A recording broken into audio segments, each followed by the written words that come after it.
everyone. I'm Larry Ridley. You're tuned into the NFL on EA Sports.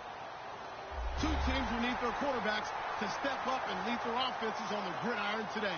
It's the Broncos going up against the Falcons. With that, let's get you over to the Georgia Dome in Atlanta. Here are Brandon Gaudin and Charles Davis. Well, there's a new building set to open adjacent to us to the south, but for now, they're still playing football at the Georgia Dome, and that's where we're located here in downtown Atlanta. Straight ahead, we've got a good one on tap here between the Denver Broncos and the Atlanta Falcons.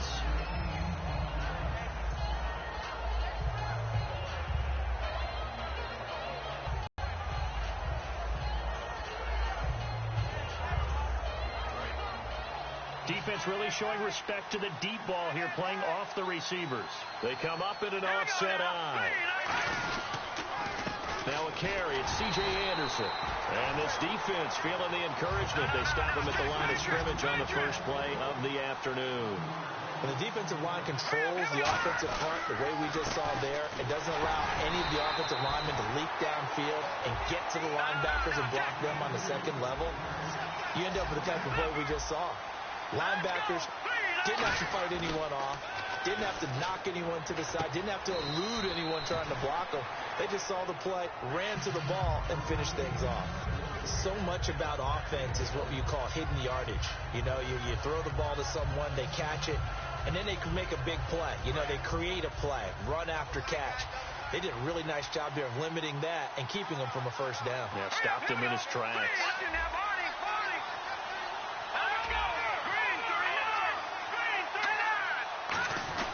They'll run for it. Anderson. Just a 1-yard pickup on the play, and they're able to convert here on 4th and inches. And now a timeout defensively by the Falcons. They'll have 2 remaining as we step aside here in this first quarter.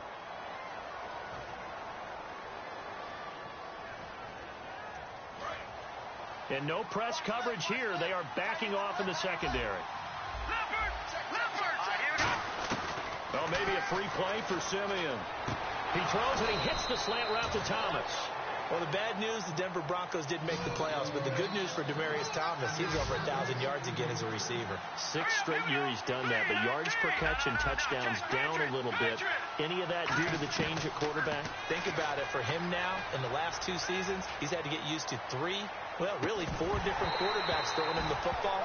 I think that yards per catch will go back up when he gets some consistency. Here's a look at the young Atlanta Falcons, although next year, obviously, everyone will be a year older. So rookies like Deion Jones, Keanu Neal, Devondre Campbell, an extra year, well, their only year, but a year under their belt now to get better. They're just young and growing, aren't they? I mean, I expect their play to continue to accelerate and elevate. And think about the building blocks they had in front of them. Second-year guys in 2016 who had big years. Grady Jarrett, a monster in the Super Bowl, tied a sack record in that game against New England. And Vic Beasley led the NFL in sacks for the regular season with 15.5 and also had 6 forced fumbles. Throwing on 3rd down, Simeon. And now another one thrown incomplete. He was trying to get it to Benny Fowler that time. Now 4th down. Let's go ahead and try and get into the body and the mind of the linebackers. Yeah, I know they're bigger and stronger than I ever was, but in this situation, they understood what was going on as much as the offensive guys, because the offensive guys always taught find the first down sticks and make the play. Well, on defense, what do you want to do? Guard the first down line. Make sure they don't get there and tackle them in front. They were able to drop in their zone coverage, figure out where the first down line was, and end up making the play, swatting it away so they couldn't get the completion. Officially, that'll be marked down as just a 28-yard punt. And it'll be Falcon football as they take possession. They'll come out in the pistol. They'll run for the first time with Devontae Freeman. Call it no gain on the play, and it'll be 2nd down. And if you're the defense and those D tackles, you like that they're trying to run the football here against your 4-3, don't you? Yeah, because they tend to eat things up because they are so strong and physical, and especially when they play with leverage, where they get lower than the offensive linemen and control them. And what I love about the good defensive tackle, they can play over the guards, they can slide and play over the center. Nobody in the offense likes that day when they have to deal with those guys. So after that big gain, let's see what else the offense has up its sleeve.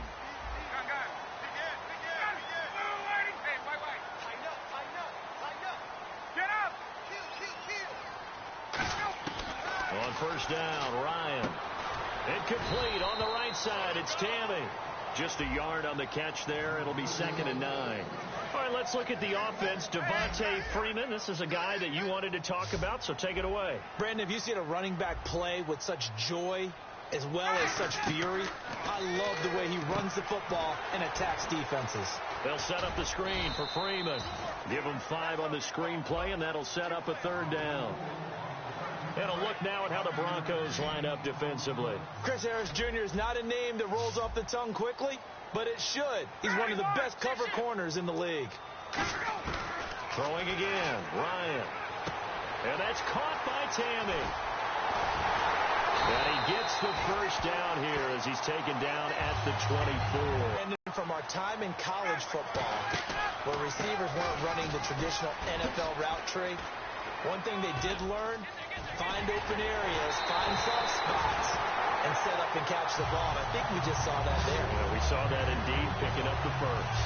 You gotta love everything about that run. So for maybe a couple of things, you got to wonder, do you fight a little harder to get into the end zone instead of going out at the 2-yard line? And I know one thing, the fantasy football guys, they are not too happy that he went out of bounds there instead of trying to get into the end zone. And here comes play number 6 on this drive.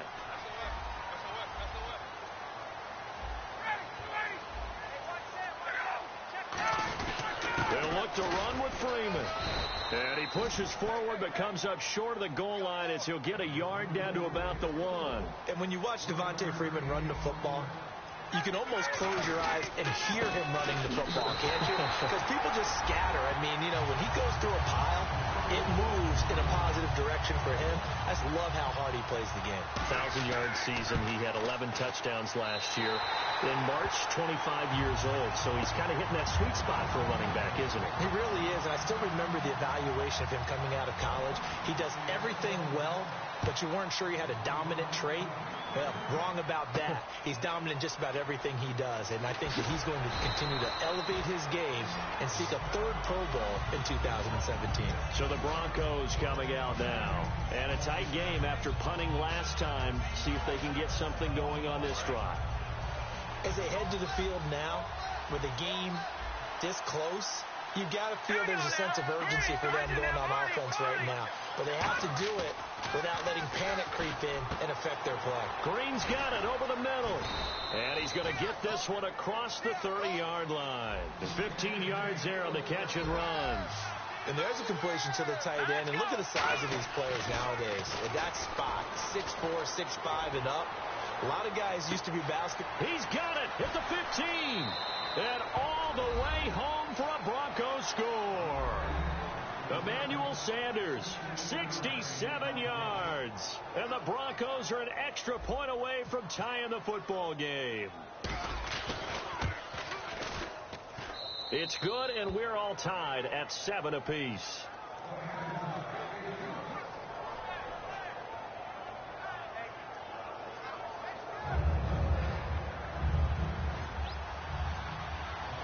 So a tie ball game here as the kick's away. And the kick goes outside the white lines. That's why the flag comes out. Yes, and that was an error by the kicker, and it will give the offense great starting field position. Now Ryan going to give it to Freeman. And he will be brought down at about the 43 that time. Give him 3 on first down. It'll set up a 2nd and 7.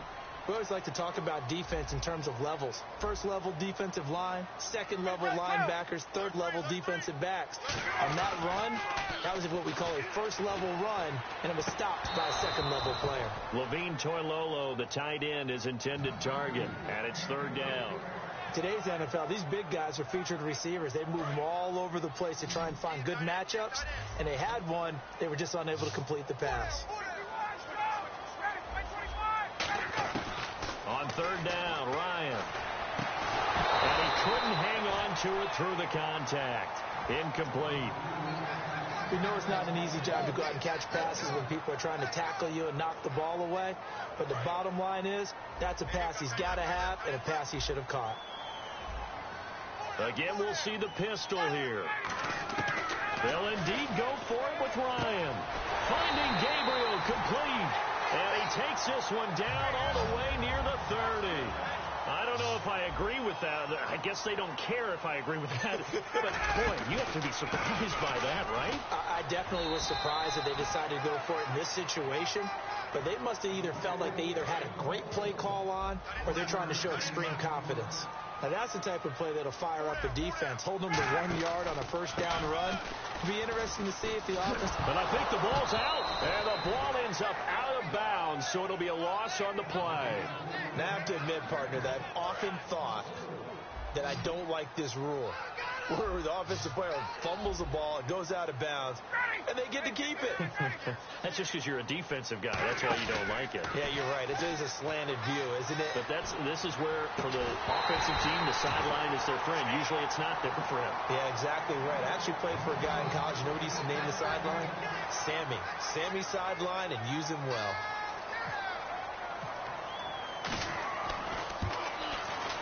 And the 14-year trusty veteran able to knock it through.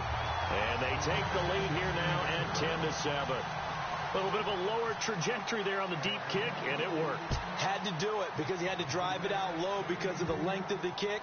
Able to do that, got it above the defense, and over the post. And not a particularly good return here as they'll be forced to start at the 12-yard line. Now this Broncos offensive unit ready to head back out onto the field. And they're going to need another score. Got one last time, but still down here. When you're playing catch-up, every possession becomes crucial, doesn't it? It's vital. Get back out on the field, punch in the end zone again. They know it's not easy, but what they do have going for them, they did score the last time. They think they've got a good formula working. And what about the defense? Well, now you're just saying to yourself, okay, we gave up a score last time.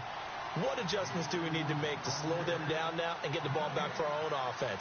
Is it more pressure? Is it more zone? What do they have to do? They're trying to figure that out themselves. We'll see if they can figure that out right here. They come out with one back and three tight ends. On second down, Anderson. And he got off the end there very quickly to make that play. Yeah, it was almost like the bullet train, wasn't it? I mean, just zoom.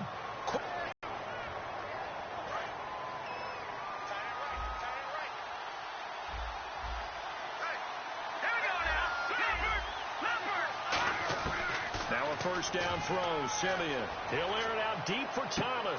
Into a double team, and it's intercepted. A great read, and it's picked off. And they have possession, and they have it at the 38-yard line. Atlanta now coming out on the field. And fortunate to get points on the board last time. They had to hit a really long field goal to do so. The kickers in today's game are so good and so skilled and hit from distances that we almost start to take them for granted. And we can't do that. That's a long field goal that they got 3 points out of. They've got to feel good about that, and they better make sure they love him up because he's helped them out. Yeah, now we'll see if that offense can put 6 on the board here. We'll see. And he is going to lose yardage here. So a loss of 5, and it'll be second down. And when you're trying to set up a counter play, it's what a lot of people call an influence play. You're really hoping those defensive linemen are really agile that day. If they stayed out late the night before the game and they're not moving as fast, it's a lousy call because that means they're just going to sit in the hole that you hope to create just by the movement of your offensive line. And there they got the ball to the outer third of the field, but tackled behind the line of scrimmage. Yeah, things get stacked up. Now whistles come in. We're going to get a timeout here by the offense. So that means they're down to 1 remaining here as we head toward halftime. Ryan going to give to Freeman on the draw. And he's going to fight his way forward here for a modest gain. He'll get a nice chunk there on the first down run, and it's 2nd and 4. So the offense readies for a 2nd and 4. A fake to Freeman. Now it's Ryan. He's got his man on the crossing route. Now hold everything here. We're going to get a timeout by the offense. And with halftime on the horizon, they'll be out of timeouts from here forward.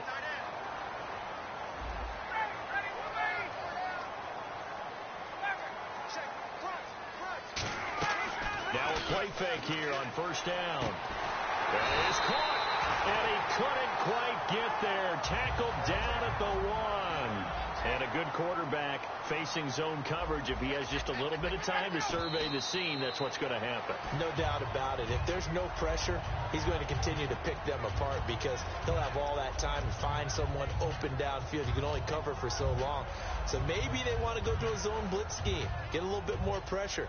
Remember when... Now the Broncos are going to take a timeout. It's just their first, so they'll have 2 remaining here before we get to halftime. So on second down, the field goal unit is on here as they try to get 3 before half. From the left hash, he'll have to cut this at a tight angle. And the kick for the 41-year-old is up and good. And the lead stretches to 6 here. It's 13-7. So they take it all the way to the 1-yard line, but in the end, they opt for 3. I know if this was a video game, they never would have gone for the field goal because, Brandon, who kicks field goals in video games? But you've got to make sure you get points.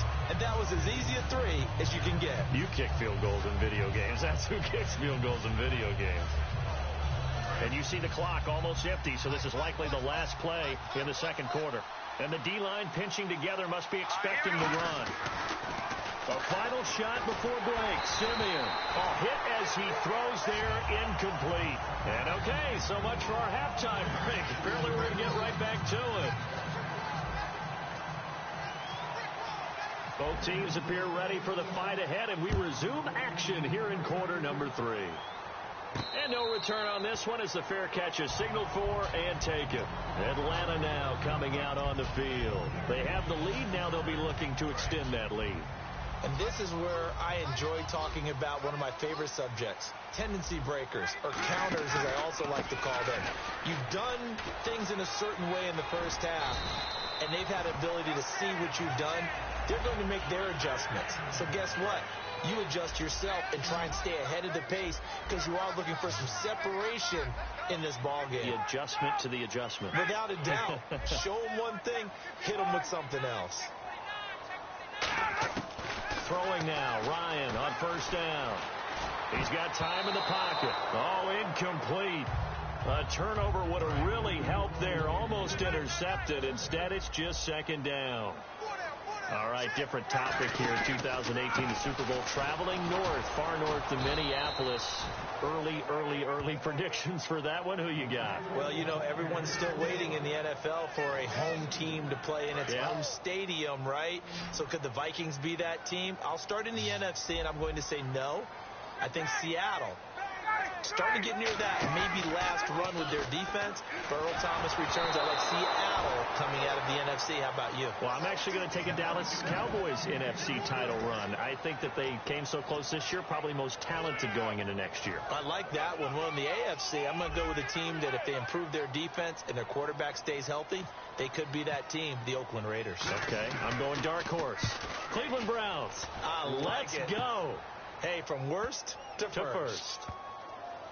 And good hustle here as this is going to be blown dead right at the 9-yard line. A look at the offense now here coming back out on the road for their first possession of the second half.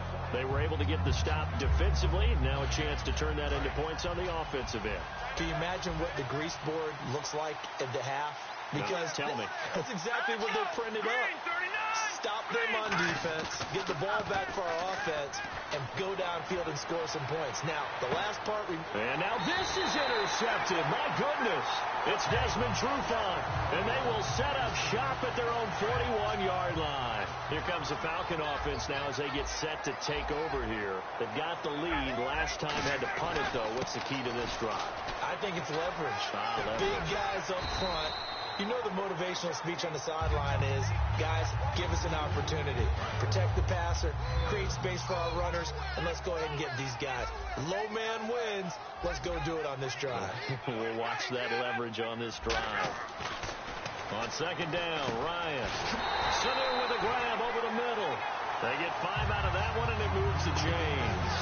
Fresh set of downs here. I think that's a big pickup for a first down because when you run a drag route against zone, you're sometimes asking for trouble because you might run into a defender. Yeah, well, there they ran into a first down, executed it to perfection, and down to the 36-yard line here. That one good for 10 yards, and it'll be second and very short. Again, they'll run with Freeman. And the play goes nowhere, losing yardage back near the 40 at the 39. So he loses 3 yards there. Now third down.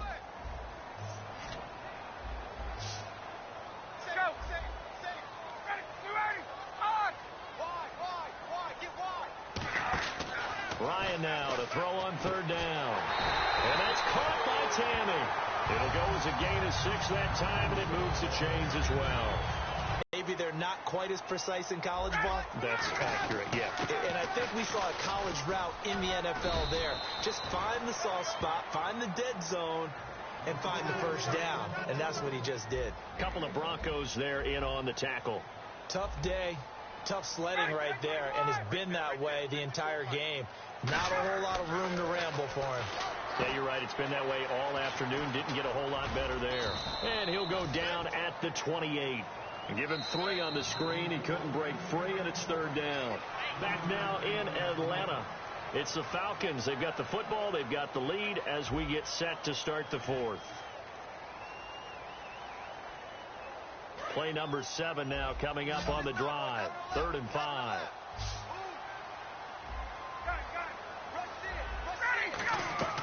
They run the play fake to Coleman. Now Ryan. Finding Gabriel complete. And he will have the first down before he's tackled at the 12. And that pickup of a first down, that's going to leave a mark because they really needed to stop them there, didn't they? So frustrating. Defensively, you're a play away from getting that football back here down late. Tough. Now they've got to find a way to create a turnover or takeaway. Otherwise, this one will probably get away from them. Off the play fake to Freeman. It's Ryan. And the hit jarred loose. It's incomplete. And a really long drive here, and it goes on and on.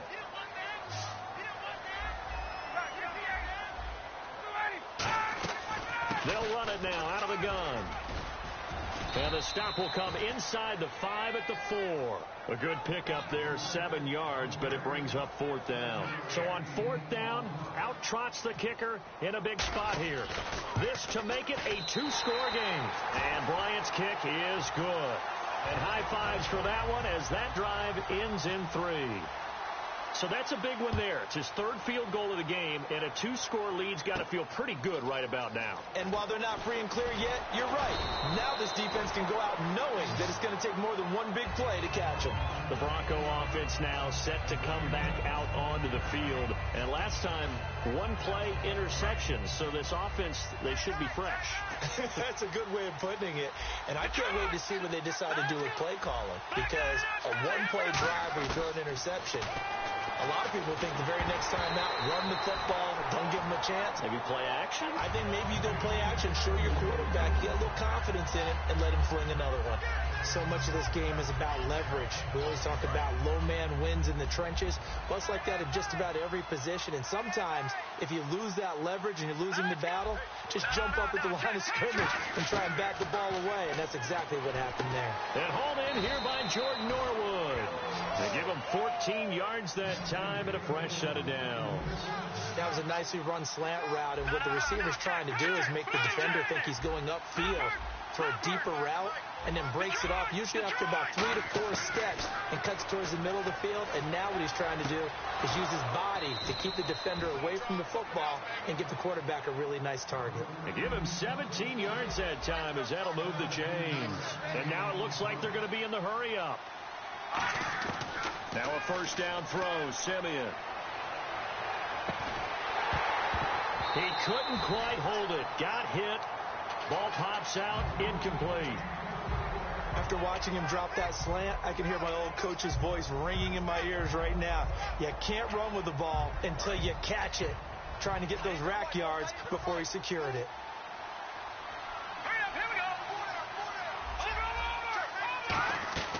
2nd and 10. Simeon again. And this is intercepted, and that should do it. A great read, and it's picked off. And a return out shy of midfield to the 46-yard line. Atlanta now coming out on the field. And they had 3 points last time, but they didn't want 3 points because they were well within range of scoring a touchdown. We'll see if they can do better now. I'm with you on that one. Let's just go ahead and be frank about the whole. Now the Broncos are going to take a timeout. It's just their first. They'll be down to 2 remaining as we step aside here in the 4th quarter. A fake to Freeman. Now it's Ryan. And intercepted. Maybe the turning point they need. A great read, and it's picked off. And his guys will take over at their own 44-yard line. And Denver getting set to take the field. And 3 interceptions in this game. And I would have to think, I wasn't a quarterback, the number 4's kind of, you're like, oh, man, I can't throw 4. No, what's interesting is, what do the coaches decide to do now? Having thrown 3, do you alter your offensive strategy? Do you take the ball out of his hands and maybe turn to the running game? Or do you have that supreme confidence that he's going to turn things around? We'll see what they do. Simple slant route, and partner, really nice hard throw by the quarterback. Nice timing between the quarterback and the receiver. They were perfectly in sync, and he put it right on him on the inside route. And he'll be hit as he releases it, and that'll fall incomplete. It's a tried-and-true formula, and I don't think it'll change for as long as we play football. If someone's trying to throw the ball, and you can put pressure on them and make it tough, that's only going to help your defense. Yeah, he sensed being hurried. He got rid of it before taking the hit, but incomplete.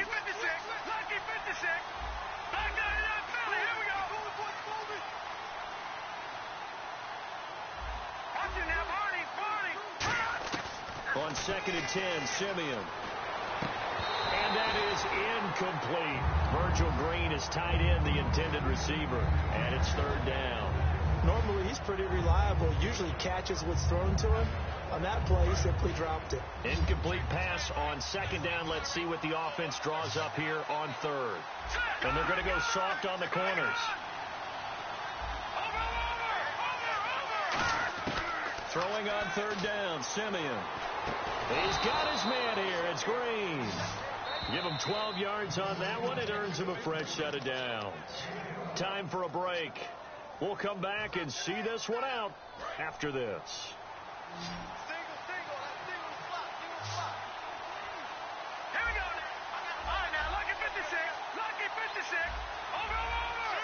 And he goes in motion here in the backfield. On 1st down, it's Simeon. That is caught at the 7th. And they do get him down, but not before he reaches the 4-yard line. And at his size, he's a smaller back. You can get him the football.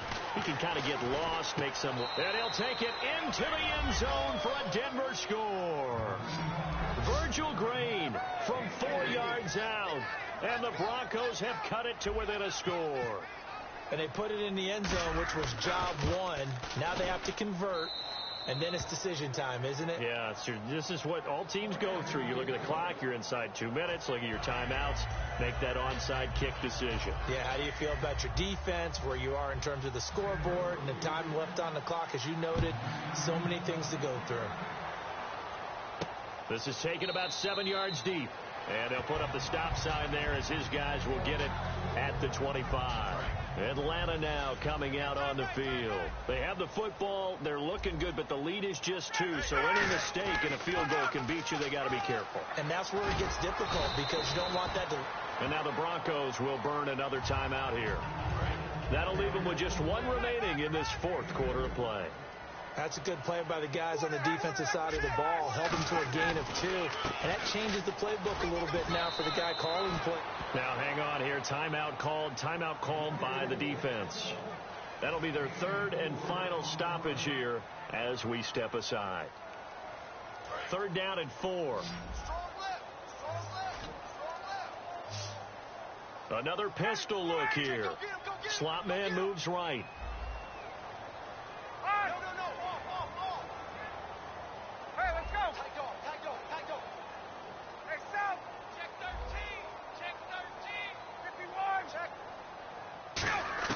Ryan to throw. And that's caught by Tammy. yards there and a first down. And defensively, they were in zone coverage there. Do you have to be a little careful? You're losing playing against a good quarterback like he is to not play too much zone? Yeah, you have to be careful about how much time you're giving up. I think it's a good point you just brought up. So maybe if you still want to play zone, you go to a zone blitz scheme. And you can drop anyone out of your defensive front. Defensive quarterback and still try and cover downfield. On second down, Freeman. It's a loss of 2, now third down. Frankly, Brandon, we're talking about things I'm not sure we ever thought we'd talk about in the NFL, and a lot of that is the speed at the linebacker position. A lot of these guys in college, they were safeties. They moved them up to outside linebacker to combat the spread offenses, and now we're seeing it in the NFL. Those same guys using their speed to make plays in the backfield, similar to that one. It's caught left side, Tammy, and he'll get this one down near the 20-yard line. And this defense, they needed that one more stop to have any chance, but that completion, that's likely going to seal their fate. And you could hear it in your voice, that one more stop. Feel their pain. Oh, it was so important. They just didn't get it done. Wow, what a way to finish this one off.